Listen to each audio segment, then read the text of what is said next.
لا حول ولا قوة إلا بالله العلي العظيم. حسبنا الله ونعم الوكيل، نعم المولى ونعم النصير. أعوذ بالله السميع العليم من الشيطان اللعين الرجيم. بسم الله الرحمن الرحيم. الحمد لله الذي هدانا لهذا وما كنا لنهتدي لولا أن هدانا الله. لقد جاءت رسل ربنا بالحق، ثم الصلاة والسلام والتحية والإكرام على النبي الأمي المكي القرشي الهاشمي الأبتهامي مولانا ومولى الثقلين محبوب رب المشرقين والمغربين جد الحسن والحسين أبي القاسم المصطفى محمد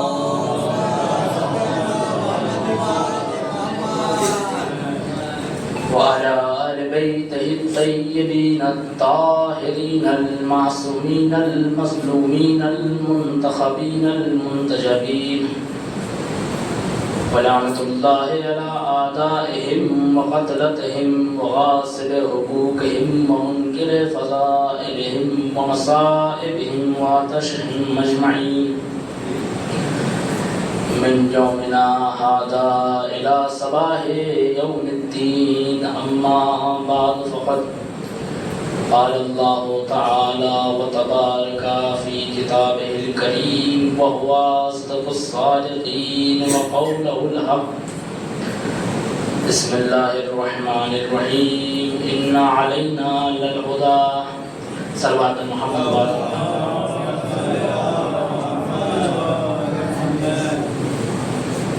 عزیزان گرامی، معزز سامعین کرام، عزاداران سرکار سید الشہداء، ماہ محرم کے ایام ہمارے سامنے سے رواں دواں ہیں. اس کائنات کے ہر خطے سے امام حسین علیہ السلام کی مجالس کی صدائیں آ رہی ہیں. دنیا کے ہر گوشے میں، ہر کنار میں، جہاں جہاں بھی حسینیت ہے، وہاں وہاں پہ ذکر کربلا ہو رہا ہے. میں نے جس آیہ کریمہ کی تلاوت کا شرف حاصل کیا ہے، پروردگار عالم اس میں ارشاد فرماتا ہے، بسم اللہ الرحمن الرحیم، انا علینا للہدی. انا علینا یعنی بے شک ہم پر ہے، للہدی یعنی ہدایت، ہم پر ہدایت ہے. ہدایت کا مطلب یعنی ہم پر ہدایت کی ذمہ داری ہے. وَإِنَّ لَنَا لَلْآخِرَةَ وَالْأُولَىٰ، اس کے آگے کا فقرہ، اور دنیا اور آخرت کا اختیار بھی ہمارے ہی ہاتھوں میں ہے.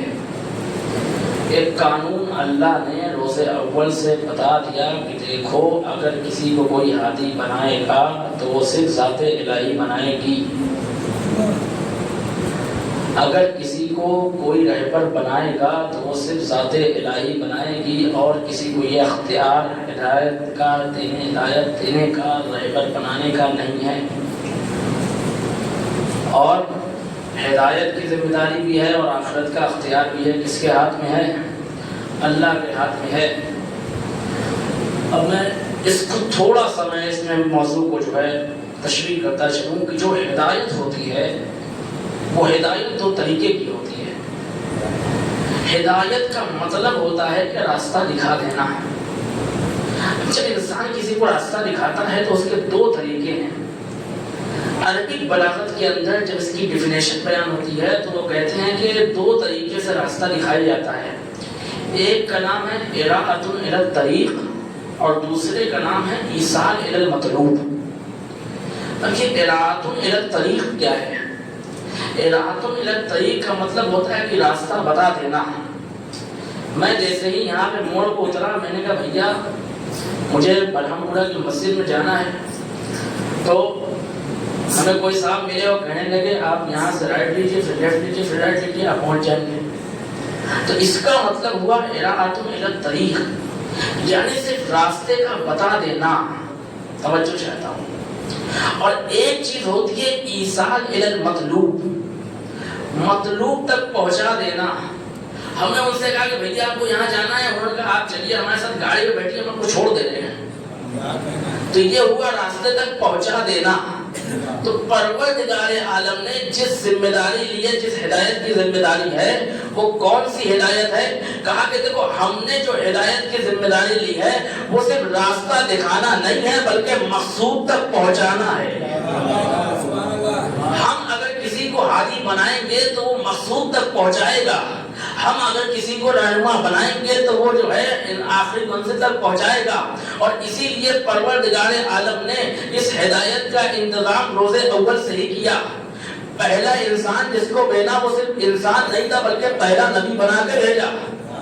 بھائی پہلا نبی پہلا انسان جو بن رہا ہے کا اس کے پیچھے کا ریزن یہ ہے کہ کل کو جب قیامت کے میدان میں انسان کھڑے ہوں تو کسی کو یہ کہنے کی ضرورت نہ ہو کہ ہم ہدایت لینے والے موجود تھے، کوئی ہدایت دینے والا موجود نہیں تھا. اسی وجہ سے پروردگار عالم نے ہدایت دینے والا پہلے بنا کے بھیجا. ہادی کو پہلے بنایا، انسانوں کو بعد میں بنایا ہے تاکہ یہ اشکال نہ رہ پائے کہ ہم نے ہدایت نہیں دی، ہم کو ہدایت نہیں دی گئی. اور تاریخ پڑھیے کہ ہر دور کے اندر کوئی دور ایسا نہیں گزرا ہے کہ جب کوئی ہادی اس دنیا میں موجود نہ رہا ہو. اللہ نے تمام کے تمام زمانوں میں کوئی نہ کوئی ہادی رکھا. 1,24,000 نبیوں کو رکھا، اس کے بعد 12 اماموں کو رکھا. اور یہ کیوں رکھا؟ کہا اس لیے کہ ہم نے جو یہ کائنات بنائی تھی یہ بھی ایک ہادی کی وجہ سے بنائی تھی. کیا ارشاد ہوتا ہے کہ ہم نے جو ہے اس کائنات کو پیغمبر ربی مرتبت کے صدقے میں خلق کیا تھا، محمد کے صدقے میں ہم نے کائنات کو بنایا تھا. تو عزیزان گرامی سوال ہوتا ہے کہ اگر یہ دنیا، اگر یہ کائنات پیغمبر کے صدقے میں خلق ہوئی تھی تو پیغمبر کی شہادت کے بعد یہ دنیا ختم ہو جاتی، یہ زمین ختم ہو جاتی، یہ آسمان ختم ہو جاتا، یہ چاند خالی باقی نہ رہتا، یہ سمندر باقی نہ رہتے، یہ دریا باقی نہ رہتی، یہ چرند نہ ہوتے، یہ پرند نہ ہوتے. یہ کیا ماجرا ہے؟ اگر پیغمبر کے صدقے میں خلق کیا گیا تو یہ سارا کچھ ختم ہو جانا چاہیے تھا، دنیا فنا ہو جانی چاہیے تھی. مگر مسئلہ کیا ہے کہ آج تک چاند بھی باقی ہے، سورج بھی باقی ہے، ستارے بھی باقی ہے، دریا بھی باقی ہے، چرند بھی باقی ہے، پرند بھی باقی ہے. تو نادان کہے گا پروردگار عالم نادان تم نے سمجھا نہیں، ہم نے ان تمام چیزوں کو محمد کے لیے بنایا تھا. ہم نے لیکن ایک محمد نہیں بنائے تھے، 12 محمد بنائے تھے. جب تک ایک محمد کو دے گا تب تک یہ زمین ملے گی، آسمان ملے گا. محمد والے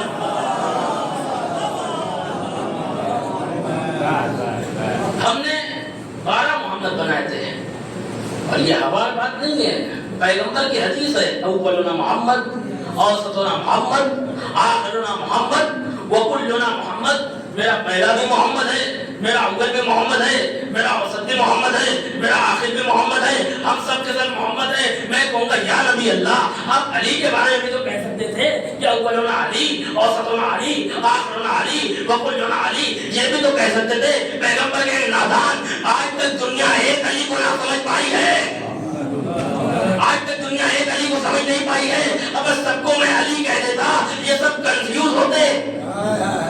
تو عزیزان گرامی میں یہ عرض کر رہا تھا کہ پروردگار عالم نے ہر دور میں ہدایت کا انتظام رکھا ہے اور اس کے بعد انسان کو بعد میں بھیجا ہے. پہلے ہدایت دینے والا بنا کے بھیجا ہے تاکہ دنیا کا کوئی یہ نہ کہے کہ بھیا ہم بیٹھے ہوئے تھے ہمارے پاس کوئی ہدایت نہیں ہے. کہا نہیں، تم جس خطے میں رہو، جس ایریا میں رہو، جہاں پہ بھی ہو، ہم وہاں پہ ہادی بنا کے بھیج دیں گے. اور پروردگار عالم نے بھیجا بھی. ایسی بات نہیں ہے کہیں نہیں ہادی پہنچاؤ. یہ الگ بات ہے کہ قرآن میں صرف کچھ نبیوں کا تذکرہ ہے، 1,24,000 نبیوں کا تذکرہ نہیں کیا گیا ہے. مگر یہ کہا گیا ہے کہ زمین کے کوئی کونا ایسا نہیں تھا جہاں پہ ہم نے ہدایت نہ پہنچائی ہو. اور اگر نہیں پہنچ پا رہی ہے تو آج تو پہنچ ہی جائے گی. آج تو ایسے سسٹم آ گئے ہیں کہ دنیا میں ہر جگہ پہ جو ہے ہدایت پہنچ ہی سکتی ہے۔ عزیزان گرامی، اب انسان کو جو بنایا ہے پروردگار عالم نے تو قسمیں کھائی ہیں۔ پوری دنیا کے اندر پروردگار عالم نے نہ جانے کتنی مخلوق کو بنایا، آسمان، زمین، چاند، ستارے، درخت، مگر کبھی پروردگار عالم قسم نہیں کھا رہا ہے۔ مگر جب انسانوں کی خلقت ہوتی ہے تو اللہ کہتا ہے والتین والزیتون وطور سینین وهذا البلد الامین لقد خلقنا الانسان فی احسن تقویم، کہ ہم 4 قسمیں کھائیں گے، انجیل کی قسم، زیتون کی قسم، طور سینا کی قسم، شہر مکہ کی قسم۔ ہم نے کیا کیا؟ لقد خلقنا الانسان فی احسن تقویم، کہ ہم نے انسان کو بڑا بہترین بنایا ہے۔ یعنی انسان کی خلقت کے بعد پروردگار عالم ناز کرتا ہے، لیکن اس کے بعد کہتا ہے ثم رددناه اسفل سافلین، پھر ہم نے اسی انسان کو ڈھکیل دیا ہے کس کی طرف؟ بالکل پستی میں۔ اور کتنی پستی؟ قرآن کہتا ہے وَلَقَدْ ذَرَأْنَا لِجَهَنَّمَ كَثِيرًا مِنَ الْجِنِّ وَالْإِنسِ لَهُمْ آذَانٌ لَا يَسْمَعُونَ بِهَا لَهُمْ قُلُوبٌ لَا يَفْقَهُونَ بِهَا وَلَهُمْ أَعْيُنٌ لَا يَبْصِرُونَ بِهَا أُولَٰئِكَ كَالْأَنْعَامِ بَلْ هُمْ أَضَلُّ۔ ہم نے انسانوں اور جناتوں کے ایک طبقے کے لیے جہنم کو خلق کر رکھا ہے، اس لیے کہ ان کے پاس آنکھ تھی، دکھائی نہیں دے رہا تھا، دل تھے، سمجھ نہیں رہتے، کان تھے، سنائی نہیں دے رہا تھا۔ تو ماجرا کیا ہوا؟ یہ ایسا کیوں ہوا کہ ان کے لیے جہنم کو خلق کرنا پڑا؟ عزیزان گرامی، یہ مسئلہ تو نہ واضح ہوتا اگر پیغمبر کی ایک حدیث نہ ملتی۔ میں حدیث پیش کرتا ہوں، پیغمبر نے فرمایا لو اجتمع الناس على ولایت علی بن ابی طالب لما خلقت النار، اگر ساری دنیا ولایت علی بن ابی طالب پہ جمع ہو جاتی، میں کسی نتیجے تک لے کے جانا چاہتا ہوں، اگر ساری دنیا ولایت علی بن ابی طالب پہ جمع ہو جاتی تو میں جہنم کو خلق نہ کرتا۔ آیت کو سمجھیے، آیت کہتی ہے کہ ان کے پاس کان تو ہے، سنائی نہیں دیتا ہے، آنکھ تو ہے، دکھائی نہیں دیتا ہے، دل تو ہے مگر سمجھ میں نہیں آتا ہے۔ تو ہمیں تاریخ میں کوئی ایسا واقعہ تلاش کرنا پڑے گا جہاں پہ کوئی ایسی کیفیت آئی ہو۔ تو ہم نے دیکھا غدیر کا میدان تھا، پیغمبر نے سنایا بھی تھا، پیغمبر نے بتایا بھی تھا، پیغمبر نے دکھایا بھی تھا۔ اب جو اس غدیر کے اعلان کو سننے کے بعد، سمجھنے کے بعد، دیکھنے کے بعد نہ مانے، وہ جانوروں سے بدتر ہے، اور جو غدیر کو مان لے وہ فرشتوں سے افضل ہے۔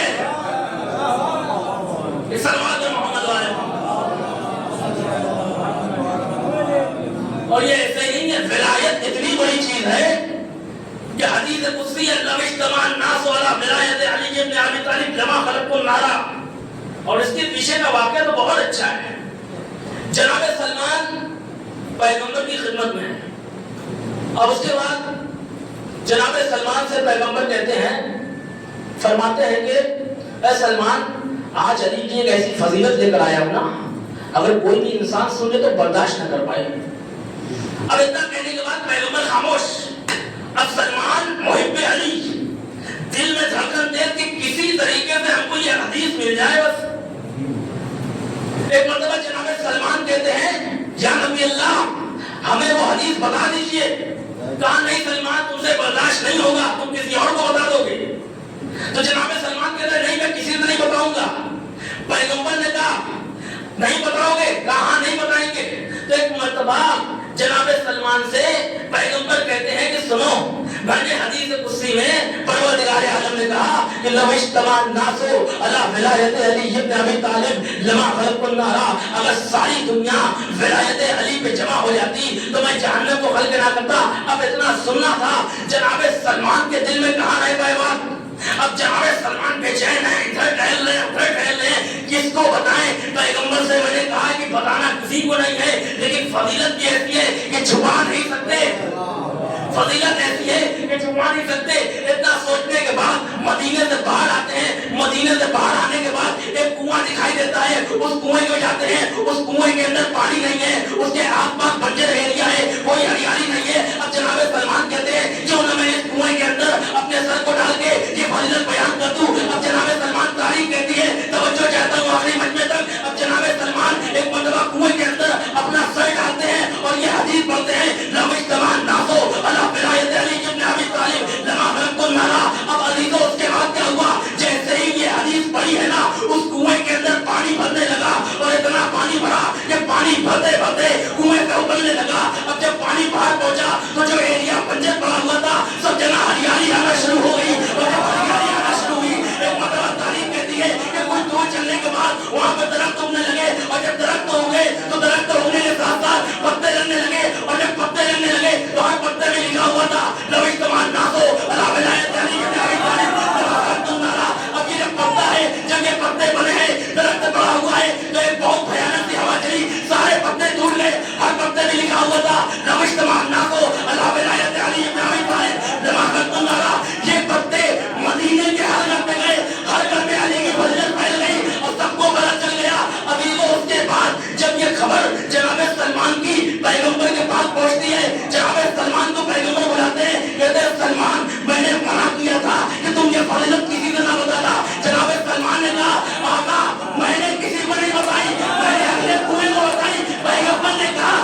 باہر نکل سکتا. دیکھیے علی کے فضائل ایسے ہیں کہ دشمنوں نے تقیے میں چھپا دیے اور دشمنوں نے دشمنی میں چھپا دیے, اور اس کے بعد بھی اتنے فضائل ہیں کہ روایت کہتی ہے کہ دنیا اگر برق بن جائے, سمندر اگر روشنائی بن جائے, دنیا کے تمام درخت قلم بن جائے اور جنات اور انسان لکھنا شروع کرے, تب بھی علی کی فضیلتیں نہیں لکھی جا سکتی. اتنا چھپانے کے بعد جب یہ عالم ہے تو اگر سارے فضائل یہاں ہو جائیں تب کیا کیفیت ہوگی. عزیزوں, علی کی فضیلت سمجھنا ہے تو یہاں سمجھیے کہ پروردگار عالم نے قرآن میں ارشاد فرمایا الرحمن علم القرآن خلق الانسان. بڑی عجیب منزل ہے. رحمان کون ہے؟ علم القرآن, جس نے قرآن سکھایا. خلق الانسان, انسان کو پیدا کیا. بڑا عجیب مرحلہ ہے. ہم نے تو اپنی زندگی میں دیکھا انسان پیدا ہوتا ہے, بچپنے سے تھوڑا سا بڑا ہوتا ہے, 4-5 ایئر سے قرآن پڑھنا شروع کرتا ہے. اب یہ پروردگار عالم یہ کیوں کہہ رہا ہے کہ رحمان وہ ہے کہ جس نے قرآن سکھایا, اس کے بعد جو ہے انسان کو پیدا کیا.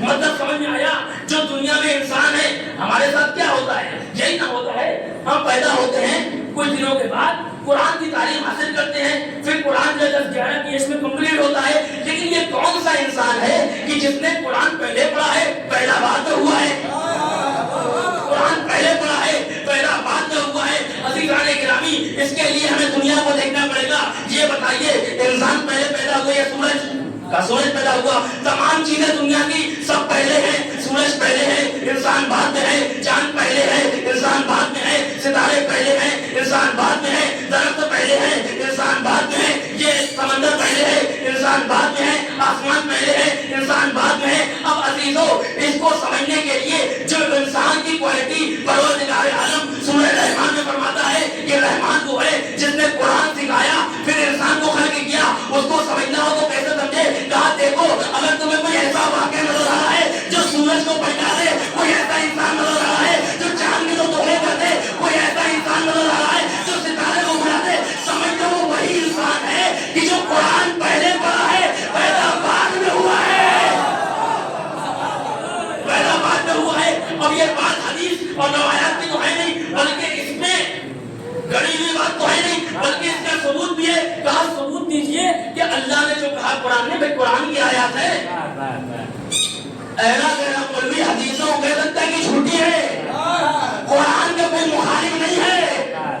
اب عزیزوں, قرآن کہتا ہے رحمان وہ ہے جس نے انسان کو پیدا کیا, جس نے قرآن پڑھایا پہلا بعد میں کیا. تو ہمیں تاریخ میں کوئی شاہد ملنا چاہیے تو ہم چلتے ہیں. 13 رجب کی تاریخ ہے. ایک مرتبہ تاریخ کہتی ہے کہ ایک مرتبہ دیوار کعبہ شق ہوتی ہے, جناب فاطمہ بنت اسد جاتی ہے, اس کے بعد مولا کائنات کی ولادت ہوتی ہے. 3 دن ہو جاتا ہے, اب مولا نے آنکھیں نہیں کھولی. ادھر سے ایک مرتبہ جب چہرے نبوت کا دیدار ہوتا ہے, چہرے امامت نے چہرے نبوت کو دیکھا, ایک مرتبہ کہا یا رسول اللہ توریت سناؤ, یا رسول اللہ زبور سناؤ, یا رسول اللہ انجیل سناؤ, یا رسول اللہ قرآن سناؤ. جب قرآن کے سارے صحیفوں کی تلاوت مولا کائنات کر چکتے ہیں اور اس کے بعد جب قرآن پڑھتے ہیں تو پیغمبر کہتے ہیں اے علی تم نے تمام صحیفوں کو ان کے صاحب صحیفے سے بہتر سنایا اور قرآن مجھ جیسا پڑھ کے سنایا.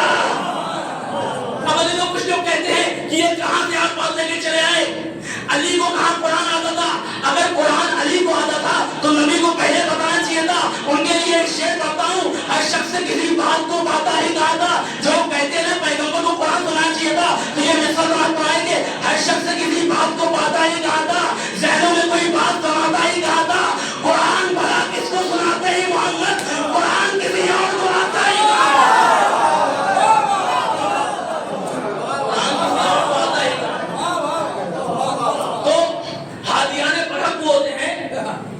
کہ جو پیدا بعد میں ہوتے ہیں اور اللہ کے صفات الہیہ کے مظہر پہلے بنتے ہیں, اور تاریخ میں ایک دو واقعات نہیں, سینکڑوں واقعات ہیں.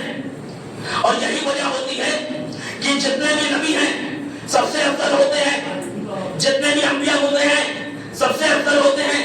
1,23,999 انبیاء سے افضل ہے مولا کائنات کے ساتھ. اب ہم کہہ دیتے ہیں لوگوں کو برا لگ جاتا ہے. اب لوگ کہتے ہیں کہ لوگوں نے علی کو خلیفہ سے زیادہ بڑھا دیا. میں کہوں گا خلیفہ کی تو کوئی حیثیت ہی نہیں ہے. علی تو انبیاء سے بھی افضل ہے. اور یہ واقعہ ہے باقاعدہ. ساسا بن سبحان ابدی کا نام سنا ہوگا آپ نے. بہت بڑے خطیب تھے مولا کائنات کے. خطابت ایسی تھی کہ لوگ ان کو سننے سے نہیں ہٹتے تھے. مولا کائنات جب ضرورت لگی ہے تو اس کے بعد جب وصیتوں کا سلسلہ شروع ہوا ہے تو ساسا بن سبحان ابدی ایک مرتبہ آ کے در پہ بیٹھے تھے. مولا مجھے کچھ سوال کرنے ہیں. تو جناب ساسا جناب مولا کائنات کہتے ہیں کہ ساسا پوچھو. تو اب جناب ساسا سوال کرنا شروع کرتے ہیں. مولا یہ بتائیے انت افضل ام آدم، آپ افضل ہیں یا آدم افضل ہے؟ میں یہ پیش کر رہا ہوں کہ انبیاء سے افضل ہے علی کے ساتھ. اور یہ علی کی زبانی سنیے کہ انبیاء سے افضل کہتے ہیں. جناب آدم کے بارے میں پوچھتے ہیں یا علی انت افضل ام آدم، آپ افضل ہیں یا آدم افضل ہے؟ مولا کائنات کہتے ہیں انا افضل. پوچھتے ہیں لماذا، آپ افضل ہیں تو کیوں افضل ہیں؟ کہا کہ آدم کون تھے؟ آدم وہ تھے جن سے ترک اولا ہوا تھا. ترک اولا کیا ہوا تھا؟ ترک اولا یہ ہوا تھا کہ انہوں نے گندم کا ایک دانہ کھا لیا تھا. گندم کا ایک دانہ کھا لیا تھا. کہا یہ ترک اولا ہوا تھا. کہا کہ آدم وہ ہے کہ جن کو منع کیا گیا تھا گیہوں کے دانہ کھانے کے لیے اور انہوں نے دانہ کھا لیا. لیکن مجھ علی کو منع نہیں کیا تھا. میں نے ساری زندگی چوتھی روٹی میں گزار دی. اس کے بعد گفتگو آگے بڑھتی ہے. پھر پوچھتے کیا علی انت افضل ام نوح، آپ افضل ہیں یہ جناب نوح افضل ہیں؟ تو مولا نے کہا انا افضل، میں افضل ہوں. پوچھتے لماذا، آپ کیوں افضل ہیں؟ کہا جناب نوح وہ تھے جن کو شیخ الانبیاء کہا جاتا ہے. 950 سال تبلیغ کی لیکن ایک مرتبہ تبلیغ کرتے کرتے جب تھکے ہیں نا تو آخری مقام پہ آ کے بددعا کر دی. بہت توجہ، آخری مقام پہ آنے کے بعد بددعا کر دی. لیکن میں علی ہوں، میں نے 35 سال تک خاموشی زندگی گزار دی، میں نے کبھی بددعا نہیں کی. اس کے بعد تاریخ آگے بڑھتی ہے. یا علی انت افضل ام ابراہیم، آپ افضل ہیں یہ جناب ابراہیم افضل ہیں؟ مولا کائنات کہتے ہیں میں افضل ہوں. پوچھا کیوں؟ کہا جناب ابراہیم وہ تھے، واقعہ آپ کا سنا ہوا ہے. جناب ابراہیم وہ تھے راستے میں جا رہے تھے، جاتے جاتے ایک مقام آتا ہے جہاں پہ ٹھہرنے کے بعد دیکھتے ہیں کہ کچھ مردار پڑے ہوئے ہیں. پوچھتے ہیں پروردگارا تو اس کو کیسے زندہ کرے گا؟ تو آواز قدرت آتی ہے ابراہیم کیا تم کو یقین نہیں ہے؟ تو جناب ابراہیم کہتے ہیں مجھے یقین ہے لیکن لیطمئن قلبی، میں اپنے دل کو سکون دلانے کے لیے کہہ رہا ہوں. تو وہ واقعہ کہ جناب ابراہیم کو 4 پرندے کا حکم ہے، 4 پرندے پکڑنے کا حکم ہوتا ہے. جناب ابراہیم 4 پرندوں کو پکڑنے کے بعد ذبح کرتے ہیں اور پھر اس کے بعد سب کو اس کے ساتھ آواز دیتے ہیں تو سارے پرندے چلے آتے ہیں. اب میں جملہ یہاں لینا چاہ رہا ہوں، مولا کائنات یہاں بتاتے ہیں کہ ابراہیم وہ تھے جن کو اللہ پہ اعتقاد تھا لیکن دل سے مطمئن نہیں تھے. لیکن میں علی وہ ہوں کہ اگر میرے سامنے سے دنیا کے سارے عجائب ڈال دیے جائیں تو پھر بھی میری معرفت میں اضافہ نہیں ہونے والا. اس کے بعد معاملہ آگے بڑھتا ہے. یا علی انت افضل ام موسیٰ، اے علی آپ افضل ہیں یا موسیٰ افضل ہیں؟ مولا کائنات نے کہا میں افضل ہوں. پوچھا کیوں؟ کہا اس لیے کہ موسیٰ کون تھے؟ موسیٰ وہ تھے کہ جب ایک مرتبہ فرعون کے ایک آدمی کو قتل کیا تھا. بہت توجہ، فرعون کے ایک آدمی کو قتل کیا تھا، قتل ہی نہیں کیا تھا، وہ جو ہے کسی دوسرے کو پریشان کر رہا تھا. جناب موسیٰ نے ایک گھوسا دے دیا تھا. جناب موسیٰ کا ایک گھوسا اتنا بھاری تھا کہ وہ مر گیا تھا. کہ جناب موسیٰ کے اس کی وجہ سے جناب موسیٰ نے مصر چھوڑ دیا تھا. مدائن چلے گئے تھے، ڈر کے چلے گئے تھے کہ کہیں ایسا نہ ہو فرعون کے لشکر میں پکڑ لے، فرعون کے لشکر میں پکڑ لے. کہا موسیٰ وہ تھے کہ جو ایک قتل کرنے آئے تھے، ایک قتل کرنے کے بعد وہاں سے چلے گئے تھے. لیکن میں وہ ہوں کہ جب مجھے سورہ بلد کی تبلیغ کے لیے بھیجا گیا تو میں مکے میں گیا. کون سا مکہ؟ جہاں میں کسی کے ماموں کا قاتل ہوں، جہاں پہ کسی کے بھائی کو قتل کیا ہے، جہاں پہ کسی بیٹے کو قتل کیا ہے، لیکن میں ذرہ برابر بھی نہیں رہا. اس کے بعد تاریخ کہتی ہے یا علی انت افضل ام عیسیٰ، آپ افضل ہیں یہ جناب عیسیٰ افضل ہیں؟ تو اس کے بعد مولا کہتے ہیں اچھا سنو کون افضل ہیں؟ کہا عیسیٰ کون؟ عیسیٰ کی ماں تھی مریم. جناب مریم جب آئے، جناب مریم جب پیدا ہوئی ہے نا تو نظر مانی گئی تھی کہ ان کو وقف کر دوں گی. ان کی ماں نے نظر مانی تھی کہ ان کو میں بارگاہ الہی کے لیے وقف کر دوں گی, عبادت خدا بندی کے لیے وقف کر دوں گی. تو اس ٹائم سے لے کر کے آخری ٹائم تک جناب عیسیٰ کے ولادت کے پہلے تک جناب مریم کہاں پہ تھی؟ عبادت گاہ میں تھی. توجہ چاہتا ہوں, جناب مریم کہاں پہ تھی؟ عبادت گاہ میں تھی. لیکن جب جناب عیسیٰ کی ولادت کے وقت قریب آیا, آواز قدرت آئی, مریم یہ عبادت خانہ ہے, ولادت خانہ نہیں ہے. آپ یہاں سے باہر چلے جاؤ, ایک مرتبہ جملہ سنیے گا کہ عیسیٰ کون ہے؟ عیسیٰ کی ماں وہ ہے کہ جو ہمیشہ عبادت خانے میں رہی. جب ولادت کا وقت آیا ان کو باہر جانا پڑا, لیکن میری ماں وہ ہے جب میری ولادت کا وقت آیا تو میری ماں کو خانے کعبہ میں بلایا گیا.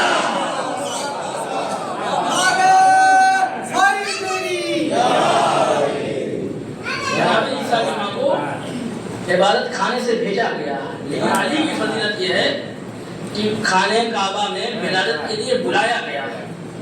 یہ ہوتے حادیان برحق ان کو اوصیاء اور اولیاء سے افضل مانتے ہیں. اور بالکل بھی آپ دیکھیں سوشل میڈیا کے اوپر کبھی بھی اس بحث نمٹ پڑیے گا کہ تم لوگ خلفاء سے کیوں بڑھا دیتے ہو. یہ لوگ ایک اعتراض یہ بھی تو ہوتا ہے نا کہ تم لوگ نبی سے بھی بڑھا دیتے ہو.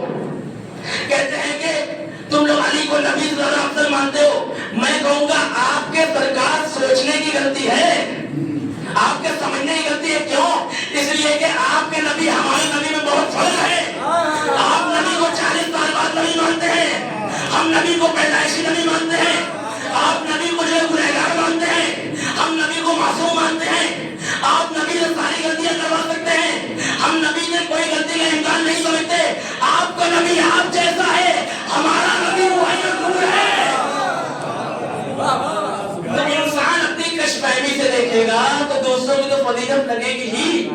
ارے علی تو دور کی بات ہے, کچھ صحابیوں کی بھی, سلمان و مقداد کی بھی فضیلت زیادہ دکھائی دینے لگے گی ان کو اگر ویسے دیکھیں گے تو. سماج کا فرق ہوتا ہے, فکروں کا فرق ہوتا ہے. آپ چاہیے پہلے حدیثیں پڑھیے, اور یہی وجہ نہیں تھی کہ فضیلتیں تو ایسی ایسی ہیں کہ ان کے خلفاء کو کہنا پڑا کہ اگر 30 دوسرے صاحب کہنے لگے کہ اگر 3 فضیلتیں مجھے مل جاتی تو میں سمجھتا میں دنیا کا بڑا خوش نصیب انسان ہوں. تو آپ کیا کیا پوچھا گیا, کیا کہا کہ پہلی فضیلت کہ شہزادی فاطمہ سے میری شادی ہو جاتی. دوسری فضیلت یہ تھی کہ جب ایک مرتبہ سارے دروازے بند کر دیے گئے تھے مسجد کے اللہ کے حکم سے, صرف علی کا دروازہ کھولا گیا تھا. اگر وہ دروازہ میرا کھلا رہ جاتا تو یہ دوسری فضیلت ہوئی. کہا تیسری, کہا خیبر کے دن علم نہیں جاتا. ارے اسی بات کا تو رونا تھا. یہ رات بھر جاگتے رہے, صحابہ رات بھر جاگتے تھے علم لینے کے لیے. ارے جو لوگ شبیداری میں فتوے لگاتے ہیں, ارے جا کے اپنا اتہاس پڑھو, تمہارے صحابہ نے بھی علم لینے کے لیے رات بھر شبیداری کی ہے. یہ 3 فضیلتیں ایسی تھی جو علی کی مل جاتی تو ہم زندگی میں بڑے کامیاب ہو جاتے. یہ مولا کائنات کے فضائل. میں آج کی گفتگو کو ہی کمپلیٹ کرتا ہوں. اس کے آگے سے انشاءاللہ ہدایت کے اوپر موضوع تھا کہ ہدایت 2 طرح کی ہوتی ہے. ایک ہوتا ہے راستہ دکھا دینا, ایک ہوتا ہے گھر تک پہنچا دینا. اور انہی دونوں کے طریقے سے ہدایت ہوتی ہے. اور جو معصومین علیہ الصلوۃ والسلام کو اللہ نے ہدایت دی ہے, اللہ نے ہادی بنایا ہے, وہ ایصال الی المطلوب والی ہے. اور اگر آپ کو یقین نہیں آتا ہے تو آپ فرش اعظم ہیں. یہ ایک ایسی جگہ ہے جہاں پہ ہدایت بتائی نہیں جاتی ہے بلکہ مطلوب تک پہنچا دیا جاتا ہے. اور یقین نہیں آتا تو آپ کربلا میں حور کی تاریخ اٹھا کے دیکھیے. میں کل مسائل پڑھا تھا, حور کون تھا. حور کو امام نے یہ نہیں بتایا کہ یہ دین ہے, یہ اللہ, یہ صحیح دین ہے. نہیں, ایک ایسا جملہ اس کو حور کو کہا تھا نا کہ حور سیدھے اس ہدایت تک آ گیا.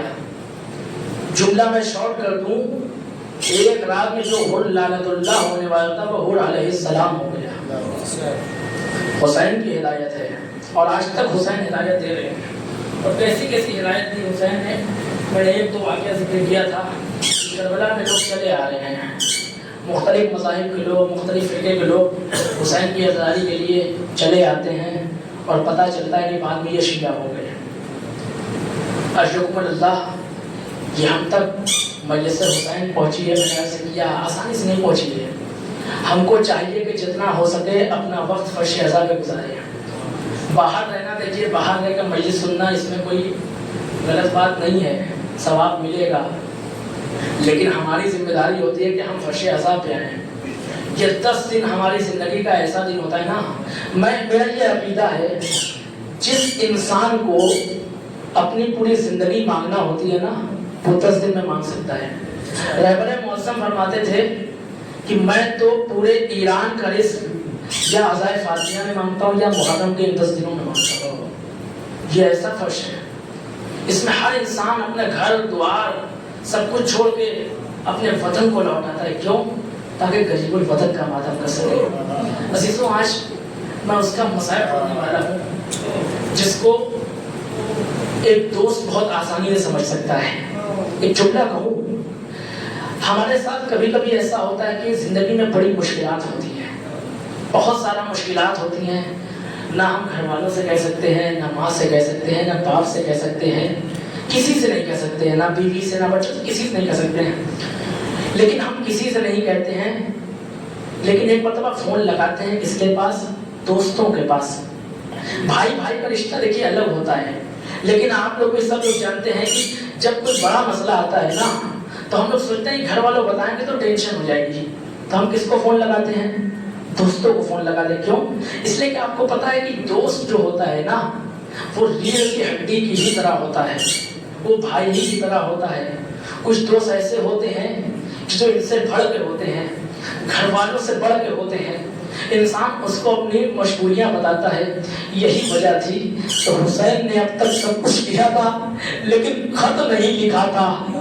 اب عزیزوں، تاریخ کہتی ہے کہ حسین نے خط لکھا ہے.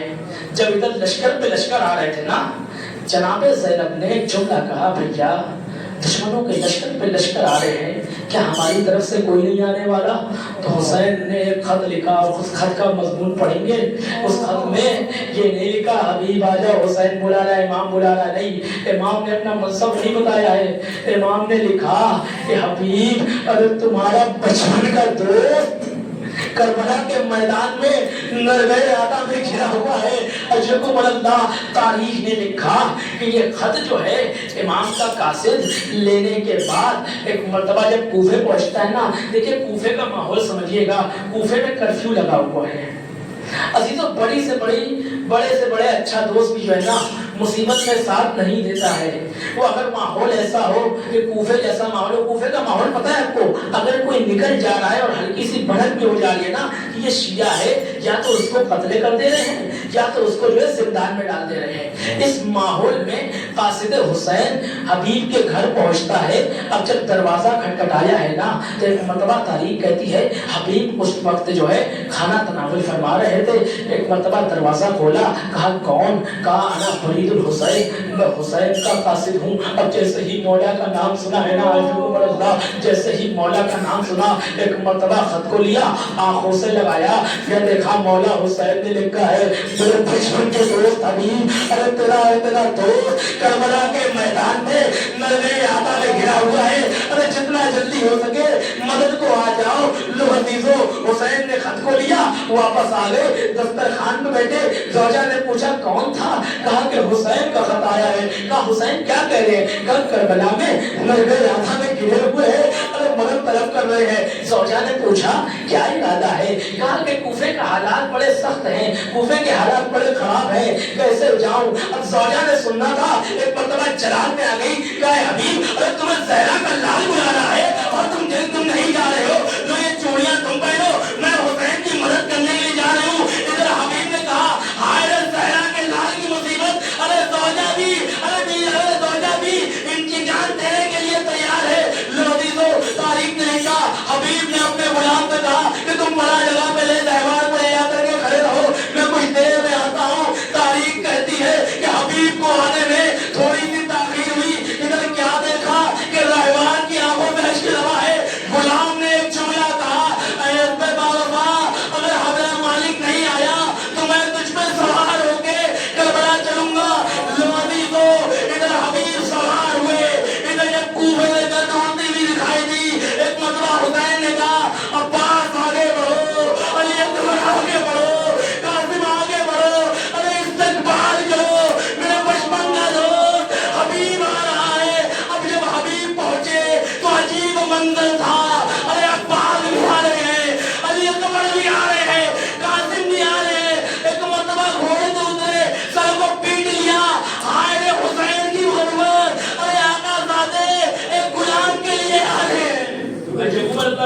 کوئی گندہ دے سوائے کوئی بچوں میں کہہ رہا ہے کہ لو عزیزو حبیب آ گئے.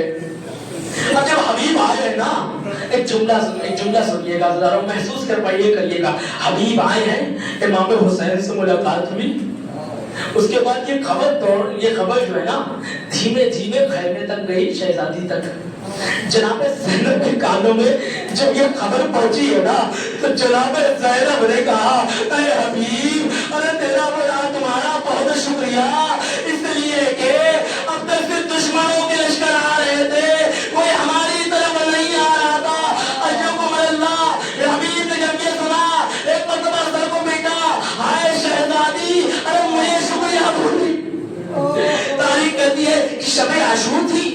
شب عاشور جناب حبیب نے مظاہر تمام لوگوں کو سمجھا رہے تھے, دیکھو کل شہادت کا دن ہے, کل قربانی کا دن ہے, کہ دیکھو بنی ہاشم پہلے نہ شہید ہو جائے, اور پہلے ہمیں قربانی دینی ہے. اسی اسنا میں بات چل رہی تھی, جناب زبیر کے کانوں سے ایک آواز ٹکرائی. وہ آواز کیا تھی؟ جناب زینب مولا حسین سے کہتی, بھیا حسین, کیا آپ نے اپنے ساتھیوں کا امتحان لے لیا ہے؟ کہیں ایسا نہ ہو یہ آپ کو چھوڑ کے چلے جائیں. ایک مرتبہ بلائے آتے, کہتے حبیب, ارے تم یہاں بیٹھے ہو, وہاں شہزادی کو ہماری وفا میں ناز نہیں ہے.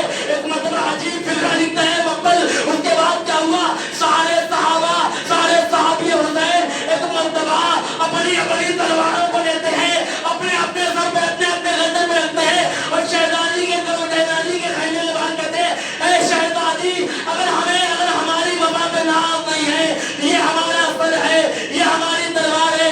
المختصر, جب ایک مرتبہ جنگ آغاز ہوئی, حسین سب کے لاشیں آ رہے ہیں, کبھی مسلم نے حوصلہ کے لاشیں آئے, کبھی شہید کے لاشیں آئے. تاریخ کہتی ہے ایک 95 سال کا بوڑھا کمر کو باندھے ہوئے آ کے مولا حسین کی خدمت میں آتا ہے. آنے کے بعد کہتا ہے, مولا, ارے مجھے بھی مرنے کی اجازت دے دیجیے. تاریخ نے لکھا, ادھر حبیب کے میدان کربلا میں اب جنگ کرنا شروع کی. 3 دن کی بھوک و پیاس کا عالم, کتنا لڑتے.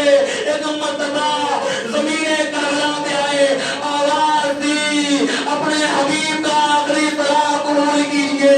ایک مرتبہ حسین آگے بڑھے, حبیب کے سر کو اپنے بالوں میں رکھا, روح کا فصل تھوڑی سے پرواز کر گئی. سیعلم الذین ظلموا الیوم منقلبون انا للہ و انا الیہ راجعون. ماتم حسین.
کے قطف میں مظاہر کو بلایا شہر نے دین اسلام کو